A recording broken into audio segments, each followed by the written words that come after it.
All right, imagine this. Um, you're a young mother, and you're crossing the Sierra Nevada mountains with a wagon train. Your baby's just 6 days old, Oh, and you come face to face with this, like, 20-foot boulder. They have to hoist your wagon up with chains. That's the kind of grit we're talking about today as we deep dive into the age of Jackson. it really is an era full of larger-than-life figures and incredible stories, but it's also a real turning point in American history. Yeah. You sent us an episode of the History That Doesn't Suck podcast that focuses on this period, and Yeah. it's not your typical history lesson. hmm We're going to unpack why it's called the Age of Jackson, explore the man himself, warts and all, and really delve into the impact of westward expansion. And you know what's really fascinating to me is this idea of the common man that kind of emerges as a driving force throughout this whole era. It's not just about Andrew Jackson himself, it's about this shift in like power dynamics and a new era of democratic participation. Right? Before Jackson came along, it was almost like the presidency was reserved for this elite group from powerful Virginia families. Hmm. Washington, Jefferson, Madison, Monroe, almost an unspoken rule. Exactly. And then comes Andrew Jackson, this backwoods war hero, embodies this new spirit of the common man. He wasn't part of that established elite. He was a self-made man who appealed to a much broader segment of the population. And that terrified the old guard. They saw this surge in democratic participation as a threat to the republic that they had so carefully constructed. It's almost poetic how Jackson, with a bullet still lodged in his shoulder from a duel, becomes the face of this changing America. Yeah, it really is a powerful image. And his impact wasn't limited to just his 2 terms in office either. Jackson was a kingmaker shaping the political landscape for years to come. Okay, so let's get into some specifics. You mentioned figures like Martin Van Buren and James K. Polk. hmm How were they influenced by Jackson? Well, think about it. Jackson showed them that connecting with the common man was a powerful path to victory. He wasn't afraid to appeal to the emotions and aspirations of everyday people. And figures like Van Buren, who served as his Secretary of State and later became president, and Polk, who was a staunch Jacksonian Democrat, they adopted many of his populist strategies. So it wasn't just about specific policies, it was about a style of politics, a way of connecting with voters that Jackson kind of pioneered. Exactly. And even the treaty ending the Mexican-American War has Jackson's fingerprints on it. Nicholas Trisk, the negotiator, was deeply influenced by Jackson's views on expansionism. So you could argue that the war's outcome was, in part, a delayed consequence of Jackson's policies. Wow, I hadn't thought about it that way. Hmm. It really shows how far-reaching Jackson's influence was. Yeah. But let's talk about the man himself. He seems like a real bundle of contradictions. On one hand, you have this tough-as-nails military leader, a champion of the common man, a man who showed immense generosity towards orphans and deep devotion to his family. And yet, he also enacted policies that were deeply harmful, particularly towards Native Americans. The Indian Removal Act stands as a stark reminder of this dark side of his legacy. And let's not forget his temper and how harshly he treated those who disagreed with him, even Emily Donaldson, his adopted daughter-in-law. Okay, but the Indian Removal Act, wasn't that a huge betrayal of the common man ideal? How did Jackson reconcile that with his image as a champion of the people? It's a complex issue, and it highlights the limitations of this idea of the common man at the time.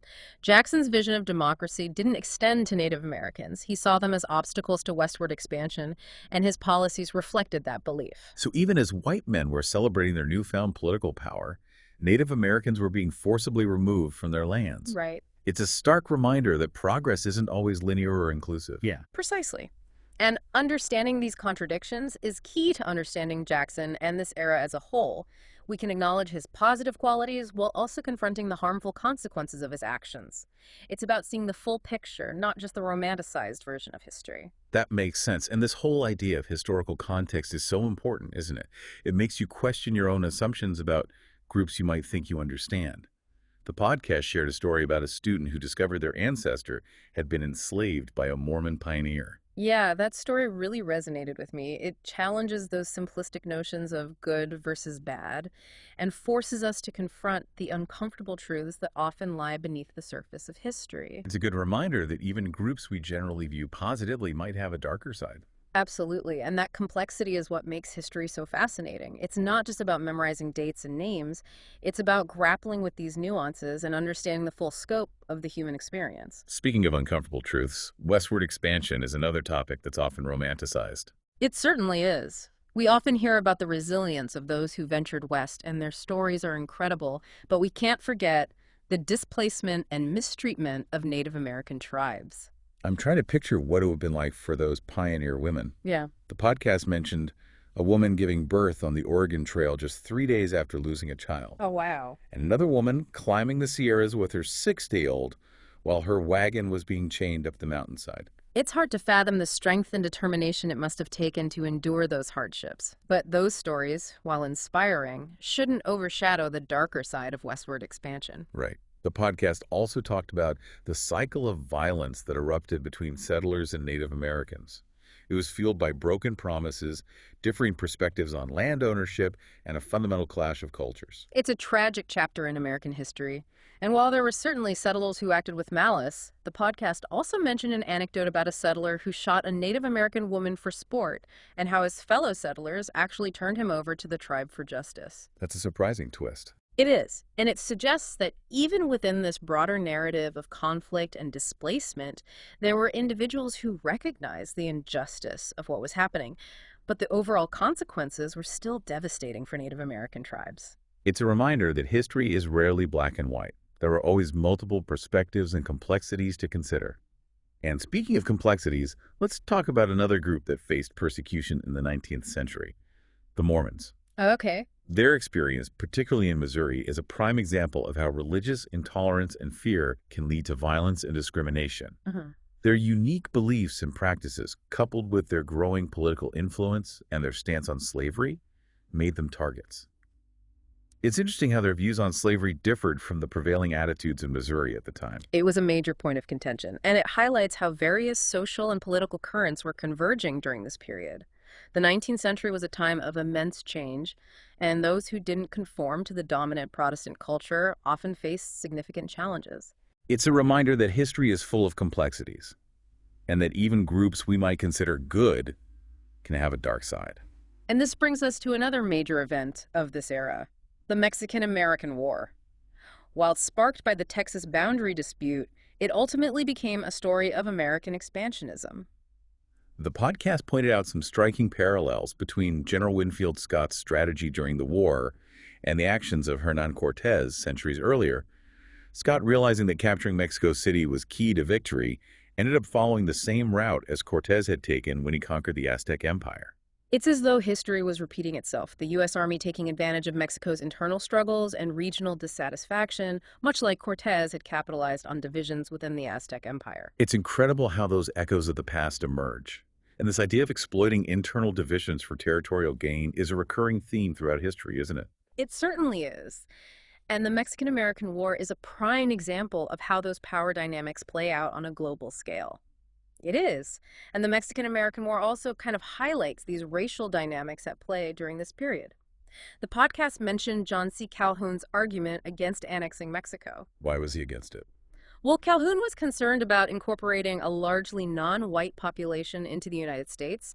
His stance really reflects the prevailing racial attitudes of the time, and it underscores how deeply ingrained those prejudices were. It's a reminder that the expansion of democracy during this era was limited and often came at the expense of those who were seen as different or other. Exactly. And this brings us to another fascinating aspect of this war. Ulysses S. Grant's later reflection on his participation. What was his take on it? Years later, Grant reflected that the war was immoral and that he regretted his involvement. He came to view it as a war of aggression, driven by a desire for territorial expansion rather than a just cause. That's a powerful statement, especially coming from someone who would later become a Civil War hero and president. It is, and it highlights the moral complexities of this conflict. Not everyone at the time saw it as a righteous war. Even as many celebrated American expansionism, there were dissenting voices like John Quincy Adams, who viewed the war as a betrayal of American ideals. It's a reminder that history is rarely black and white. There are always multiple perspectives to consider. Precisely. And it's by exploring those different viewpoints that we gain a more nuanced understanding of the past. You know, it's interesting how the podcast brought up these parallels between different historical periods. The way Scott followed Cortés' route, the recurring theme of exploiting internal divisions for territorial gain, it makes you wonder if we're truly learning from the past. That's a profound question, and I think it's one that historians grapple with constantly. Are we doomed to repeat the mistakes of the past, or can we break free from those cycles of conflict and injustice? It's a bit sobering to think about, but I guess that's why studying history is so important. It gives us a chance to examine those patterns and hopefully to make better choices in the present. Absolutely. History provides context, perspective, and a deeper understanding of the forces that have shaped the world we live in. Now, I have to admit, there were a few points in the podcast where I felt a bit lost.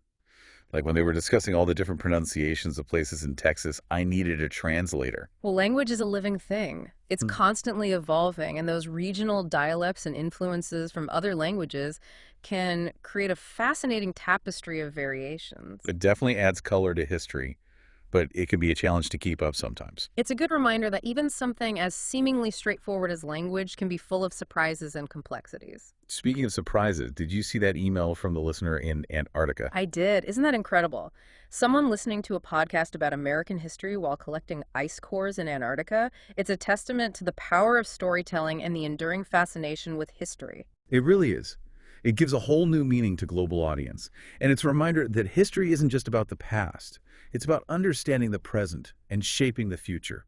It's a shared human experience that connects us across time and space. Beautifully said. And speaking of connecting with the past, there's an email from a listener in New Mexico that really stood out to me. Cassandra wrote about a brutal attack on civilians seeking sanctuary in a church during the Taos Revolt. Yes, I remember that one.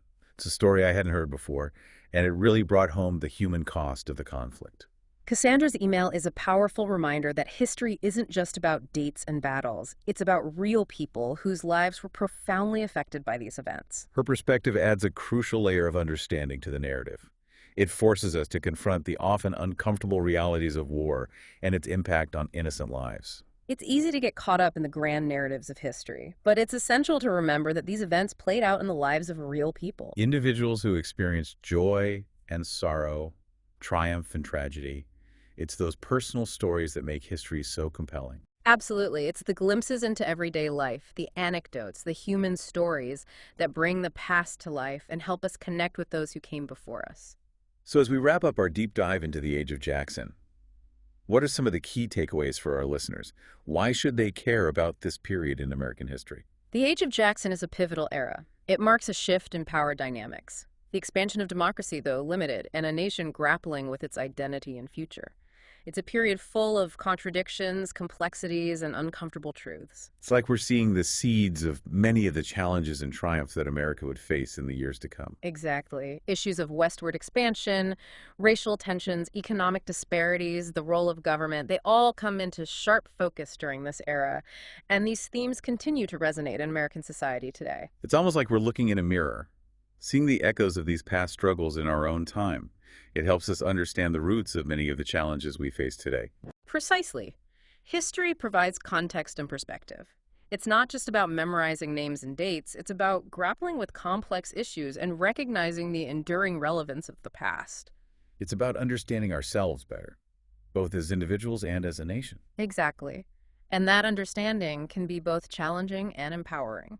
Now, before we move on, I have to mention that the History That Doesn't Suck podcast has a Patreon page with all sorts of bonus content. They have behind-the-scenes insights, bonus episodes, and even pictures of historical landmarks. It's a great way to support their work and delve even deeper into these fascinating historical periods. They're also talking about adding some cool visual elements to the podcast, like a green screen and more sound effects. It sounds like they're constantly innovating and finding new ways to bring history to life. They definitely are. So if you're enjoying this deep dive, check out their Patreon page and support their work. And in the meantime, keep exploring, keep questioning, and keep learning from the past.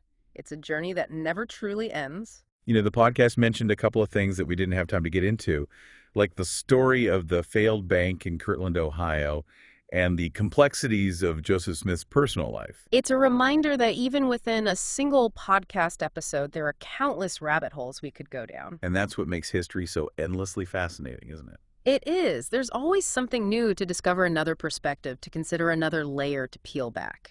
It's like we're constantly uncovering new pieces of the puzzle, and each discovery leads to more questions and a deeper understanding of the past. And that journey of discovery is what makes history so captivating. Well said. And on that note, I think we've covered a lot of ground today. We have. But as we've seen, there's always more to explore. The Age of Jackson is a period that continues to fascinate and challenge us, and its legacy is one we're still grappling with. Yeah, it really is amazing how much we can kind of unpack from just one podcast episode. It speaks to the richness of history, you know? There's always more to learn, more connections to make. Absolutely. But here's a question that's been kind of nagging at me. We've talked about the Age of Jackson as this rise of the common man in politics. Right. But what did that actually mean for those who, weren't included in that definition? Women, enslaved people, Native Americans.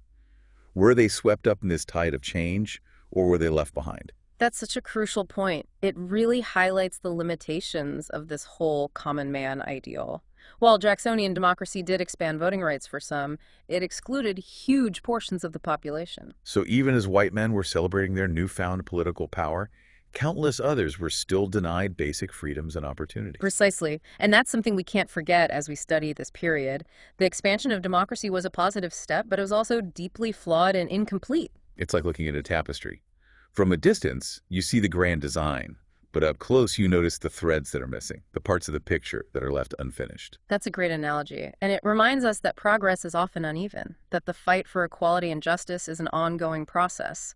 It challenges us to think critically about the narratives we inherit and to consider the perspectives of those who are often marginalized or silenced in historical accounts. Exactly.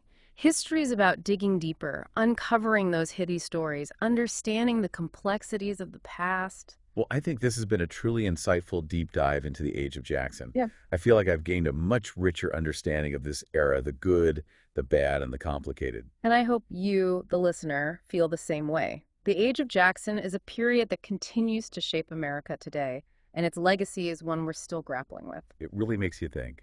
If you enjoyed this deep dive, be sure to subscribe to the deep dive for more explorations of fascinating topics. And until next time, keep those brain gears turning.